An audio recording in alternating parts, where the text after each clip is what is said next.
بسم الله السلام عليكم ورحمة الله وبركاته والصلاة والسلام علينا وعلى عباد الله الصالحين والصلاة والسلام على الأنبياء أجمعين. Bismillah ar-Rahman ar-Rahim. Donc dans cette vidéo, moi, je viens vous parler des richesses matérielles, de la course aux richesses et de la fameuse promesse de Sa Majesté Allah qui nous enseigne dans son Coran Karim que celui qui travaille dur, c'est Allah qui l'enrichit. Alors, que veut dire Allah par cette parole? En somme, Allah nous enseigne dans le Coran que c'est lui qui distribue ses richesses ou les restreint avec mesure à ses serviteurs en fonction de ce qu'il a décidé comme niveau d'épreuve, mais aussi, euh, comme il est très sage et bienveillant avec nous, en fonction de ce qui peut nous permettre de réussir notre épreuve terrestre sans pour autant nous surcharger, mais sans pour autant nous priver de l'épreuve. Parce que c'est bien ça le but de cette existence, c'est de faire nos preuves auprès d'Allah. Mais aussi Allah promet que inna ma'al usri yusra et que la yukallifullahu nafsan illa wus'aha. Ça veut dire que certes dans la difficulté, Allah te proposera toujours une issue favorable et ce sera à toi d'avoir la sagesse, le recul, l'intelligence, la compréhension et d'être capable d'abnégation pour saisir cette solution qu'Allah te propose, tout en restant équitable avec toi et avec les autres. Retenez bien ce que je viens de dire, c'est très important. D'autre part, avec chaque difficulté, il y a une voie de la facilité qui est licite. Donc, rappelez-vous les attributs des croyants, des serviteurs qu'Allah aime, qui ne sont pas matérialistes, qui ne sont pas dans la course aux richesses, qui font preuve d'abnégation, qui ont confiance au lendemain parce que Allah pourvoit pour ses serviteurs et leur confiance en cela est ferme, et ils sont capables de sacrifier de leurs biens et de leur personne dans le sentier d'Allah. Si vous considérez ces éléments, vous trouverez la voie de la facilité qu'Allah a joint à la voie de la difficulté et de l'épreuve. Donc, avec chaque difficulté, il y a une voie facile pour le serviteur, celle de l'abnégation, celle du dépouillement et celle de l'humilité. Donc, alhamdoulilah, déjà ici, nous avons une compréhension importante de comment solutionner un grand nombre de problèmes tout en se purifiant. Donc, ça, c'est Allah qui nous l'enseigne. Maintenant, il faut avoir la sagesse de le comprendre. Aussi, Allah dit dans le Coran que son sujet, son adorateur, lorsqu'il travaille dur, c'est-à-dire dans l'obéissance, dans le fait de traverser sa vie et ses épreuves, en veillant à ne pas désobéir, en prenant des risques, quitte à prendre des risques aussi socialement. C'est-à-dire qu'il y en a beaucoup qui vont considérer que changer de travail parce que ce travail ne nous permet pas de faire nos prières, ou changer de travail parce que dans ce travail, nous sommes amenés à faire des choses qui ne sont pas licites ou conformes avec la réglementation qu'Allah a donnée, comme par exemple de travailler dans la banque, où on propose des crédits avec l'usure, et qui décident de changer de travail pour retourner, par exemple, travailler à l'usine, emballer des salades ou je ne sais quoi. D'un point de vue social, en Occident, notamment au XXIe siècle, même dans le monde entier, je dirais, on considérera euh, que c'est du suicide social. Or, ce n'est pas l'opinion d'Allah. Allah considère que si son serviteur travaille dur, c'est-à-dire qu'il travaille à se maintenir lui-même dans le rang, dans l'obéissance, à la pratique de sa religion avec assiduité et maîtrise, bien sûr, en tout cas maîtrise de lui-même, et plutôt que de suivre sa passion, parce que le confort financier et ainsi de suite, la situation, ça peut être quand même enviable, mais pas si elle tend à vous détourner de vos ambitions en tant qu'adorateur d'Allah Et en cherchant la guider, lorsque vous cherchez la guider, vous devez être attaché à ces notions. Alhamdulillah, Allah promet que c'est lui qui enrichit son serviteur. Alors Allah a deux possibilités, deux voies par lesquelles il enrichit les gens. Il peut très bien, Allah, te demander de te dépouiller d'une situation qui a l'air confortable, euh, comme dans le récit de Corée, où en fait les biens qu'Allah t'a donnés jusqu'à présent sont ton épreuve. Et donc tu vas t'enrichir, certes, mais parce que tu es dans la désobéissance. Et à partir du moment où ta situation est confortable, mais que tu es dans la désobéissance, tu deviens esclave de ce que tu possèdes. Et Allah dit dans le Coran, et toute âme est esclave de ce qu'elle possède. Et c'est exactement ce qu'il dit. Donc quand Allah dit ceci, en réalité, il nous avait enjoint, Allah, l'affirmation que lorsque le sujet d'Allah est travailleur, Allah l'enrichit. Mais sachez qu'Allah peut soit vous enrichir avec un mariage et des beaux enfants. Allah peut vous enrichir avec une terre cultivable. Allah peut vous enrichir avec une vache, comme dans Surat al-Baqarah. Allah peut, par des biais détournés, et lorsqu'on lui fait confiance et qu'on reste dans le rang, Allah va pourvoir à votre situation. En cela, Allah va vous enrichir. Mais Allah va vous enrichir, et ça c'est très important, dans la vie de l'au-delà. Vous ferez partie de la classe supérieure dans la vie future, parce que dans ce monde, vous avez œuvré à l'obéissance, vous avez fait des sacrifices pour pouvoir rester dans l'obéissance, et c'est ce travail d'adorateur qu'Allah va rétribuer au plus haut degré. C'est-à-dire que, quand bien même dans ce monde, Allah pourvoit votre bien à votre nourriture, mais dans l'autre monde, il pourvoit votre richesse. Donc, il y a des nuances à porter.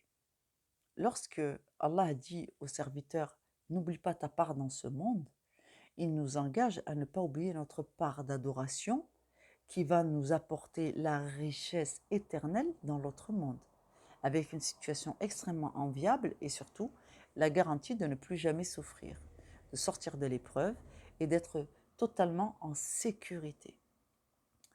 Aussi, il y a énormément d'autres passages où Allah va opposer la quête de la vie future à la quête des richesses de ce monde. Ce que Allah dit, c'est que les mécréants qui optent pour la vie de ce monde, Allah peut les combler de faveurs, les combler outre mesure au point que vous les regardiez envieux en disant « Mais comment? Je suis dans le sentier d'Allah, je travaille pour Sa Majesté, j'essaie de ne pas désobéir, de rester dans le rang, je m'assigne à moi-même une obéissance, une adoration, un respect du dogme, de faire des actions de piété, et Allah me rétribue avec un minimum, il me maintient dans une espèce de subsistance partielle, et mes ennemis, enfin, ou mes détracteurs, ou ceux qui n'ont pas investi tant dans le sentier d'Allah, ceux-là, Allah les a comblés. Eh bien, Allah dit dans son livre qu'il a réservé la dunya à ces gens-là. Ici, il va les remplir de bienfaits pour qu'ils continuent à somnoler, à courir après les richesses de ce monde et qu'ils ne préparent plus leur vie future parce qu'ils ont renoncé à la guidée des pieux et désormais ils ont acquis la guidée des damnés. Donc c'est très très délicat. Alors bien sûr on peut en revenir, qu'Allah nous facilite, c'est pour ça qu'on fait la da'wah, pour que les gens s'éveillent. Et si on ne fait pas ce travail, alors nous avons une part de responsabilité dans leur dans leur, euh, dans leur ignorance du culte. Donc nous faisons notre part, alhamdoulilah. Mais c'est Allah qui guide. Et cette phrase revient souvent. C'est Allah qui guide. Donc tout ça pour parler du fait que les richesses qu'Allah propose, lorsqu'il dit mon serviteur, lorsqu'un serviteur est travailleur, c'est moi qui l'enrichis, et Allah rétribue aussi au mérite. Sachez que Allah a divisé votre récompense en deux parties. Il vous en donne une partie dans ce monde, ça peut être la guidée, ça peut être la guérison d'une maladie, ça peut être les enfants nombreux, ça peut être un travail qui rapporte peu, mais qui vous maintient dans la piété et qui vous octroie du temps libre pour l'éducation de vos enfants, parce que chacune de ces actions d'obéissance que vous faites envers Allah va être une graine posée pour apporter encore plus euh, de fruits à l'avenir. Considérez que là, c'est comme si vous aviez un épi qui donne 10 grains. Allah vous a donné un épi qui donne 10 grains et vous avez mis à profit ces 10 grains et planté chacun d'eux. Alors que quand on est riche, mais dans l'ignorance, riche, c'est-à-dire une maison, un confort, un canapé, une télé, écran plat, 3 smartphones, une connexion Wi-Fi avec 5G, avec la 5G. Et à côté de ça, on court après l'argent parce que il faut toujours payer ces choses-là. Elles ne sont jamais acquises. Donc en réalité, c'est la pauvreté et on devient bel et bien otage de ce que nous avons acquis. Or, dans le péché, c'est exactement pareil. Lorsque nous avons beaucoup péché et que nous sommes beaucoup détournés d'Allah et que donc nous avons perdu notre lumière, nous sommes porteurs d'énormément de culpabilité, de mensonges, de mal, de souvenirs malheureux, de pensées obsessionnelles, de choses qu'on n'aime pas, qui nous font du mal. Eh bien, désormais, nous sommes prisonniers et otages de ce que nous avons acquis. Vous voyez, c'est extrêmement difficile d'en revenir parce que pour se purifier, il va falloir faire nettoyage de tout ça. Et savez-vous, vous seulement, le temps qu'il faut pour se nettoyer de ces choses-là? Dans un autre verset, Allah dit, l'homme est ainsi. Il acquiert de la main droite ce qui auprès d'Allah est bénéfique, et dans la minute d'après, il dépense tout de la main gauche. C'est-à-dire que vos actions euh, sont actives, mais avec le mal que vous faites, elles s'annulent. Donc en fait, on en revient à une vie stérile. Donc, le monde de ce bas monde, la dunya, Allah l'a réservé à ceux qui dérogent complètement aux lois d'Allah et qui combattent son culte, et à ceux qui pensent qu'il suffit de faire l'autruche, de dire Alhamdulillah, la ilaha illallah, de faire leur prière et de suivre comme des bœufs, comme dirait De Gaulle, et de suivre comme des bœufs des autorités musulmanes, et c'est tout. Et l'islam, c'est ça. Eh bien non, c'est pas aussi simple. Donc Allah considère ces gens comme autant de gens qui ont quand même préféré la vie de ce monde à l'autre vie. Donc ils auront dans leur balance exactement ce qu'ils ont semé dans ce monde. Donc il faut être très vigilant parce que vraiment, essentiellement, lorsqu'on veut être guidé par Sa Majesté, notre Maître, parce que c'est lui qui détient la guidée, il faut absolument commencer à pratiquer sa religion avec la conscience que Allah est actif et agit dans vos vies, dans les nôtres, chacun, dans chaque lien interpersonnel, dans le rapport que nous avons à nous-mêmes, dans le rapport que nous avons au travail, dans le rapport que nous avons au fait de se lever le matin, de se coucher le soir. C'est lui qui pourvoit en temps, en énergie, en santé, en biens, en nourriture, en enfants, en épousailles, en affection, entre deux individus, c'est Allah qui met l'affection. Dans un couple qui fonctionne, un couple islamique, un couple musulman, de gens qui craignent et qui aiment Dieu. Quand je dis musulman, je considère aussi les chrétiens qui ont une foi qui est vraiment vivante. Et ces gens-là, ils cherchent la guider au même titre que nous. Donc, quand bien même ils n'ont pas trouvé exactement ce qu'est la vérité d'Allah, dans tous les cas, leur dévotion envers Dieu, leur quête de vérité, Allah l'a vu et entendu et accepté comme un acte méritoire et il continue à les guider, qu'Allah leur facilite, qu'Allah leur accorde leur demande de guider. Mais ces gens-là ne sont pas à exclure. Donc, ils sont exactement comme vous et moi, c'est-à-dire en quête des faveurs de Sa Majesté notre Maître. Donc, Allah guide tout le monde, Allah guide ces gens-là. Et comme je vous l'ai enseigné, il guide ceux qui ont mécru et qui ont combattu le règne de Dieu, qui se sont enflés d'orgueil, vers un égarement plus profond.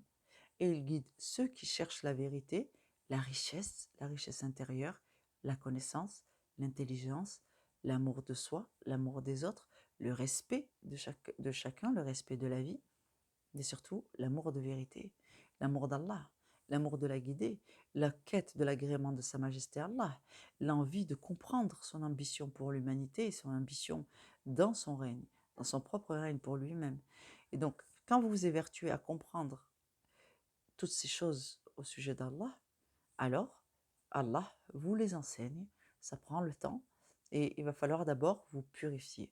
Donc, avant d'avoir la pleine certitude que Allah vous guide dans tout ça, il va falloir faire vos preuves, que vous êtes authentique et sincère dans votre demande d'approbation que vous adressez à Allah. Et quand vous avez besoin qu'il vous enrichisse, alors demandez-le lui. Parfois, au lieu de lui demander de vous enrichir sur le plan financier ou sur le plan professionnel, demandez-lui d'abord de vous protéger de la dette et de la domination des hommes, mais aussi de la domination qu'a l'ignorance sur chacun de nous. Et ainsi, quand vous saurez qui vous êtes, parce que vous êtes désormais quelqu'un, comment vous dire, d'instruit, vous avez compris la vraie nature des êtres, vous êtes capable d'évaluer ça, vous saurez qui vous êtes, donc vous serez plus à même de travailler sur un projet professionnel, d'orientation professionnelle, avec les éléments que vous avez. Donc, la guidée, ça passe par tout ça. S'il y a encore un flou pour vous, repassez la vidéo, Inch'Allah, et faites des notes. Qu'Allah vous facilite. Salam alaikum wa rahmatullahi wa barakatuh.